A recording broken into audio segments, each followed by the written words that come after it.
गुरु भगवान के शुक्राने हैं, गुरु भगवान को नमन है। आज हमारे पूज्य दादा भगवान का महासमाधि दिवस है। दादा भगवान एक महान व्यक्तित्व के रूप में, एक महापुरुष के रूप में हमारे सामने आए और उनका जन्म 4 जनवरी 1893 पाकिस्तान में वैभवशाली घराने में हुआ। उनका विवाह रुक्मणी जी से हुआ और आप का जो लालन पालन है वो सब सतोगुण में ही हुआ और बहुत ऐश्वर्य से हुआ। पर उसमें ख़ास बात ये थी कि आप इतने वैभवशाली होने पर भी सतोगुण और का ही आश्रय लेते थे और सत्य का।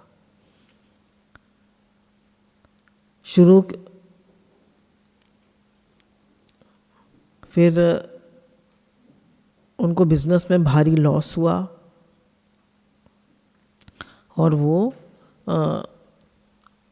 मतलब उन्होंने सोचा मैं अपने जीवन का अंत कर दूं। तो उनको एक मित्र मिल गए जो उनको गुरु के पास ले गए और गुरु से मिलन पे उन्होंने सोचा कि मैं अपना जीवन अब इधर बनाऊंगा, अध्यात्म में बनाऊंगा। तो 40 साल उन्होंने संसार को दिए, 40 साल उन्होंने अध्यात्म को दिए और उन्होंने कहा जो 40 साल मैंने अध्यात्म को दिए उसका जो अनुभव है, उसका जो मतलब आनंद है, उसकी जो खुशी है, उसका मैं वर्णन नहीं कर सकता। और उनके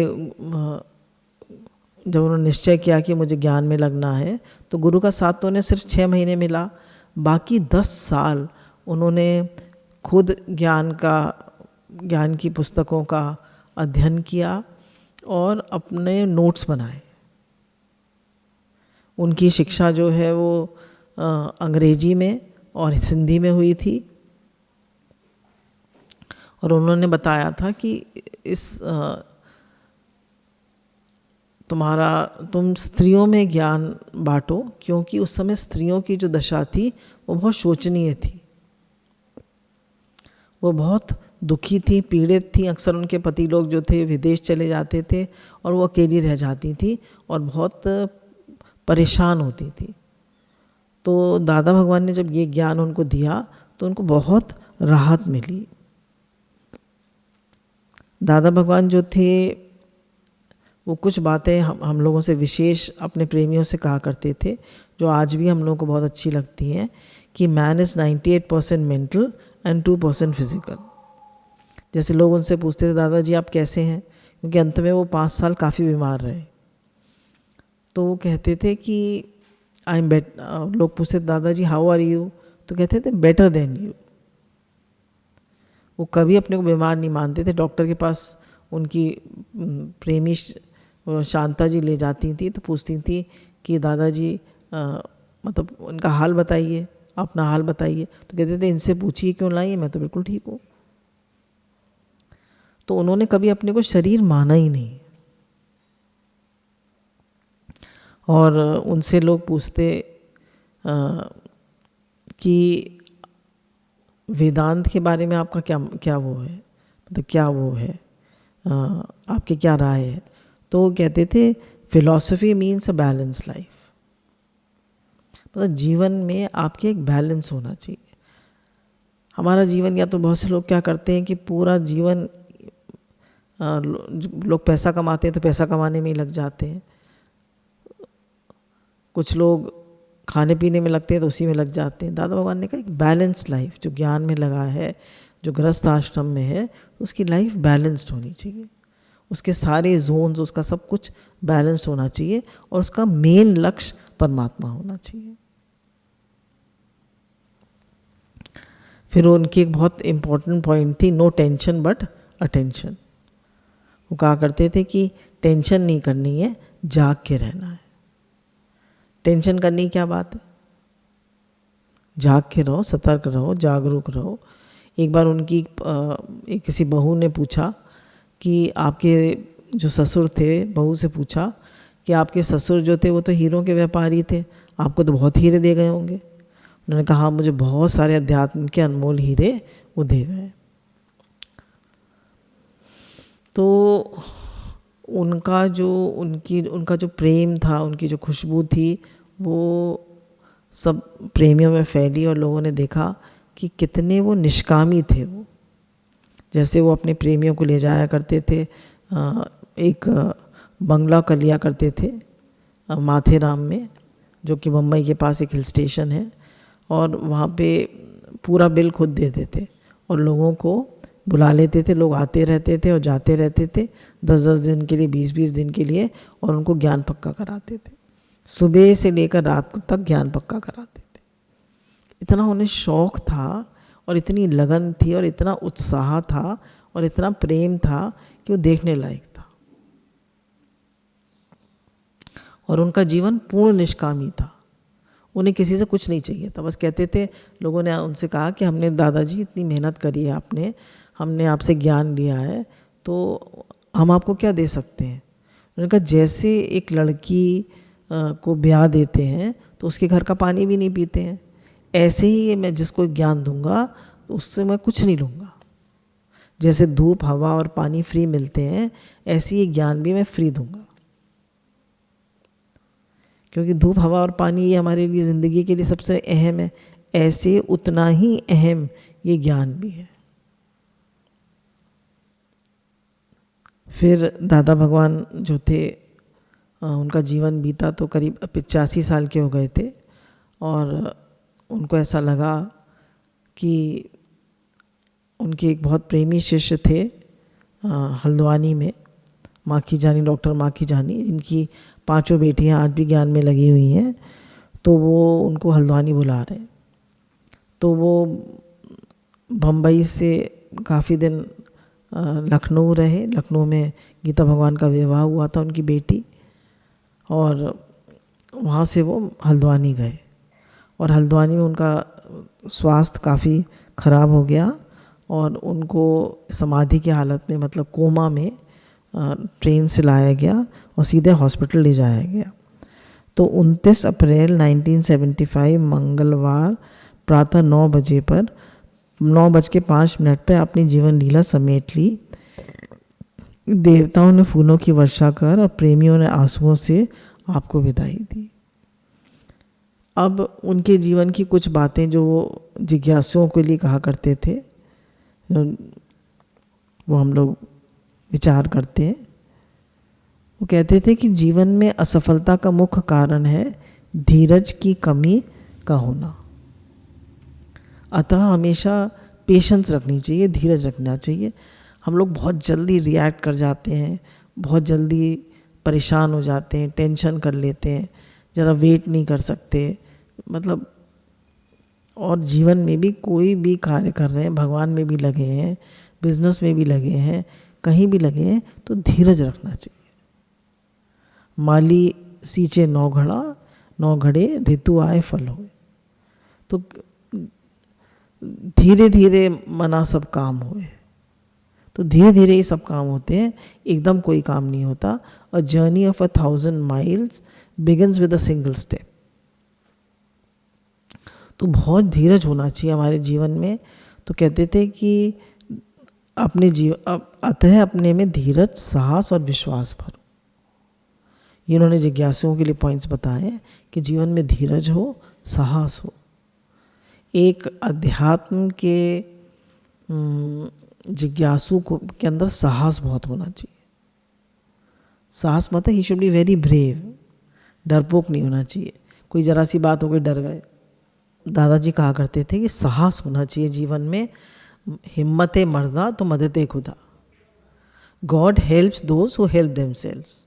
जिनके अंदर साहस होता है, हिम्मत होती है, भगवान पर विश्वास होता है, अपने आप में विश्वास होता है। Strength is life and weakness is death. तो एक साहस होना चाहिए, एक धीरज होना चाहिए, विश्वास होना चाहिए कि भगवान जो करेंगे अच्छा करेंगे और मुझे साहस से काम लेना। भगवान का हर विधान मंगलमय है। जो भगवान कर रहे हैं, जो हो रहा है जीवन में, सब बढ़िया है, सब अच्छा है। All is well in God's world. भगवान की दुनिया में सब अच्छा है। दूसरे दादाजी जिज्ञासुओं के लिए कहते थे कि अच्छाई की उम्मीद रखो बुराई के लिए तैयार रहो। Hope for the best and be prepare for the worst.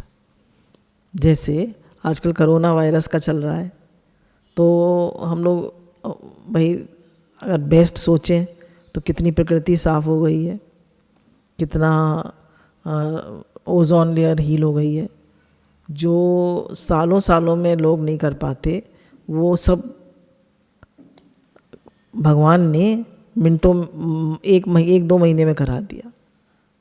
Ganga पे करोड़ों अरबों रुपया खर्च हो गया गवर्नमेंट का, वो एकदम स्पार्कल कर रही है।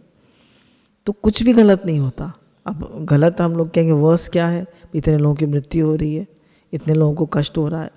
तो ये सब खेल चल रहा है, भगवान की लीला चल रही है, भगवान का हिसाब किताब चल रहा है, उसमें हम कुछ नहीं कर सकते। हम तो सिर्फ दृष्टा साक्षी हैं, हम तो सिर्फ देख सकते हैं। तो उन्होंने कहा होप फॉर द बेस्ट, जो हो रहा है उसमें अच्छा सोचो, पर जो और be prepared for the worst. अगर कुछ भी हो, वर्स्ट भी हो जाए तो तैयार रहो, क्योंकि भगवान के विधान में कभी कुछ गलत होता ही नहीं। फिर दास्ता की जंजीरों से अपने को आज़ाद करो, महसूस करो प्रभु कृपा तुम पर बरस रही है।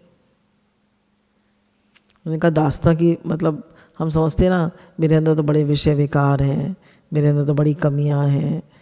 तो उन्होंने कहा कि काम क्रोध लोभ मोह अहंकार ये सब आगंतुक हैं, आने जाने वाले हैं, तुम में नहीं है। ये तो आते हैं और जाते हैं। आपको हर समय गुस्सा आता है, हर समय मोह रहता है, ये तो आते और जाते हैं, पर आप आनंद स्वरूप, शांत स्वरूप, प्रेम स्वरूप हमेशा है। तो दादा भगवान ने कहा कि अपने को दास्ता की जंजीरों से मुक्त करो, मतलब इनमें अपने को मत मानो कि मेरे में है, मैं तो बड़ा कमज़ोर हूँ, मैं तो बड़ा वीक हूँ, मेरे अंदर तो इतनी कमियां हैं। हमारे अंदर, मुझ आत्मा में कोई कमी नहीं, जितनी भी कमी है वो सब देह भाव जीव भाव में है।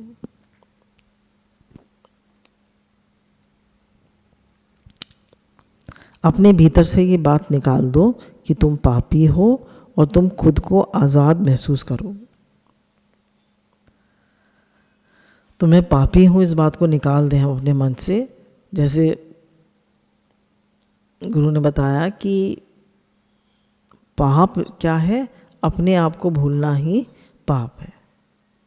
अपने आप को भूलना मतलब मैं भगवान का हूँ, भगवान मेरे हैं, या मैं आत्मा हूँ, शरीर नहीं हूँ, ये भूलना ही पाप है। तो अपने अंदर से ये बात निकाल दें और अपने को आज़ाद महसूस करेंगे कि मेरे अंदर जितनी भी बातें हैं ये सब मन में हैं, आती हैं और जाती हैं, मुझे मिलना नहीं है इनसे। हम इनसे मिल जाते हैं तो अपने को पापी कहने लगते हैं, मुझसे गिल्टी फील करने लगते हैं।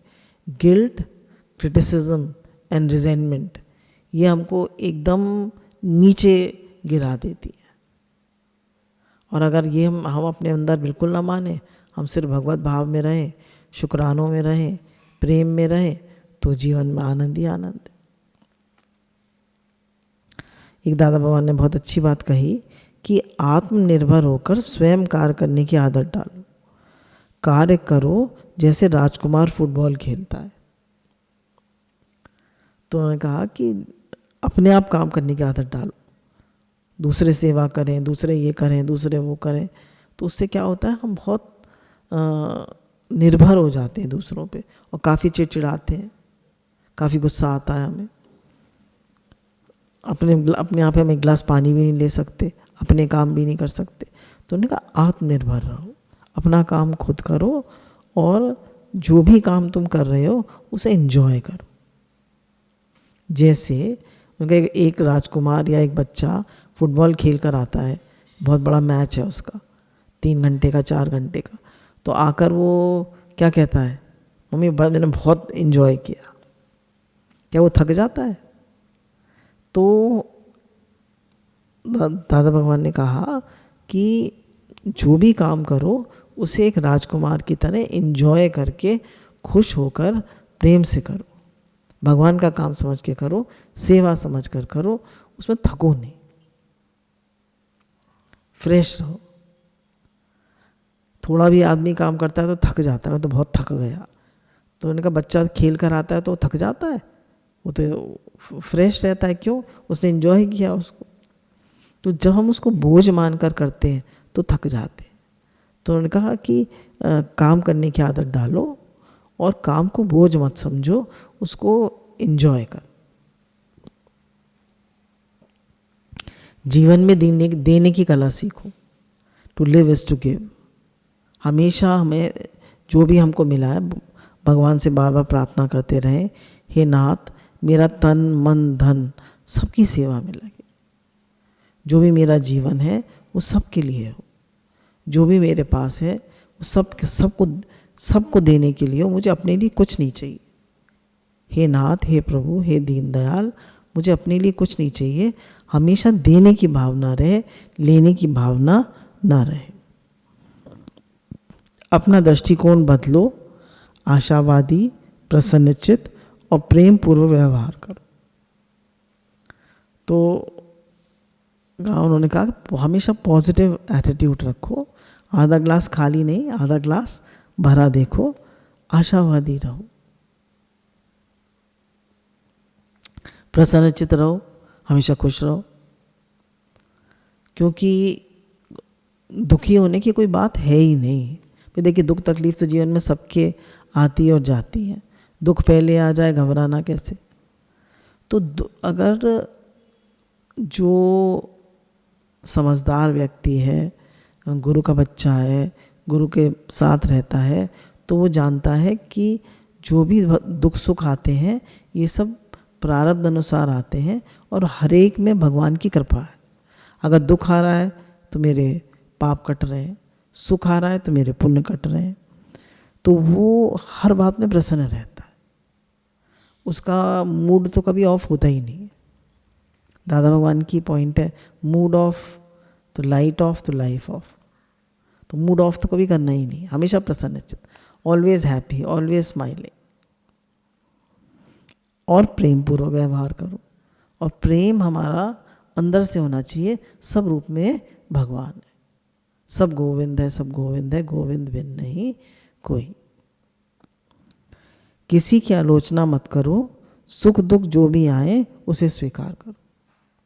दादा भगवान कहते थे किसी को क्रिटिसाइज मत करो। दादा भगवान की पॉइंट है कि cheapest stupidity is finding faults with others. सबसे बेकार काम क्या है? दूसरों की गलतियां देखना। झाड़न क्या करती है? सबको साफ करती है और खुद मैली हो जाती है, और एक तो हम झाड़न बने। तो कह रहे हैं किसी की गलतियां मत निकालो, क्योंकि जब हम गलती निकालते हैं तो हमारा मन खराब हो जाता है।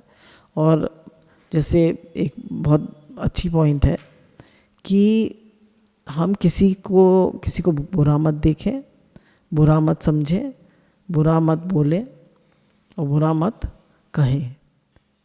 तो हर आदमी ये समझता है कि अच्छाई करने से मेरे जीवन में अच्छाई आती है, पर अगर हम बुराई का त्याग कर दें तो हम अच्छे स्वतः ही बन जाते हैं। तो किसी की, दादा भगवान ने कहा, आलोचना मत करो, और जो सुख दुख आए उनको स्वीकार करो, भगवान की तरफ से आ रहे हैं और भगवान की कृपा ही कृपा है हर बात, तो उसे सहन करना सीखो। ये जानना अधिक आवश्यक है कि तुम जिस रास्ते पर चल रहे हो उससे कितनी शीघ्र प्राप्त कर लोगे। आप कह रहे हैं हम जैसे जिस रास्ते से चल रहे हैं तो अपने लक्ष्य तक कितनी जल्दी पहुंच जाएंगे। अब हमें मानिए कहीं जाना है तो हम कितनी जल्दी, हमें कितने टाइम पे पहुंचना है, कितने बजे पहुंचना है, तो कौन सी चीज़ हम लें जल्दी पहुंच जाएंगे। तो जिस रास्ते से हम जा रहे हैं तो कौन सा हम साधन अपना रहे हैं जिससे हम जल्दी पहुंच जाएंगे। तो दादा भगवान ने तो बताया कि मान ना मान तू है ही भगवान, कि तुम वही हो, तुम वही परमात्म स्वरूप हो। तो या हम कहते हैं मैं भगवान का हूँ, भगवान मेरे हैं, बात तो वही है। तो जिस रास्ते से हम चल रहे हैं उस रास्ते से हम कब पहुँचेंगे, ये हमको अंदर में विश्वास होना चाहिए कि जब हम चल पड़े हैं तो हम ज़रूर अपने रास्ते पर पहुँचेंगे और इसी जीवन में हम अपने लक्ष्य को पाकर रहेंगे। अंदर में हमको ये विश्वास होना चाहिए तो दादा भगवान को करोड़ों नमन है, करोड़ों प्रणाम है। हमारी हम सब की, हम सब प्रेमियों की, हम सब भक्तों की विशेष विशेष उनको श्रद्धांजलि है। उन्होंने, दादा भगवान ना होते तो हमारा सत्संग भी ना होता और हम लोग भी ना होते। वो कुर्बानी का पुल बने तो आज ये हमें सत्संग मिला और हम इस रास्ते पर चल पा रहे हैं। दादा भगवान को करोड़ों करोड़ों नमन।